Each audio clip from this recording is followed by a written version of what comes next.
கஞ்சி கொடுக்கணும் என்று கவலை, தூக்கி வீச்சு. ஈச்சம்பழம் கொடுக்கணும் என்று கவலை, யாரடா கேட்ட உனகிட்ட ஈச்சம்பழம்? தக்குவாவத்தை அல்லாஹ் கேட்கிறான்.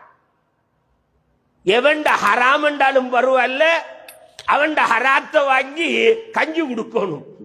பள்ளி ரெஸ்டுமார்களே, வசியத்து செய்கிறேன், மௌத்தாரத்துக்கு முன்னால வசியத்து செய்கிறேன். இந்த மக்களுக்கு கஞ்சி ஈச்சம்பழம் கொடுக்குறீங்களே, ஹலாலால கொடுங்க. இந்த வட்டி அது இது ஹராமான சல்லிகள் எடுத்து கொடுக்காதப்போ வாப்பா.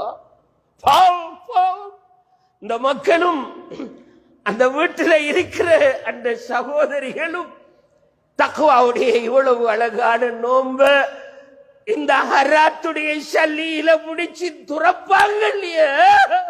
இந்த பாவத்துக்கு ரெஸ்டிமார்களே, நீங்க ஆளாகாதீர்கள். அல்லாஹ் கிட்ட ஜவாபு சொல்லுவீர்கள். பிச்சைக்காரன் என்றாலும் தக்குவாதாரியிட்ட இருந்து ஹலாலாக கொடுங்க. அதான் உண்மை. தக்குவா இல்லாட்டி தக்குவா வராது.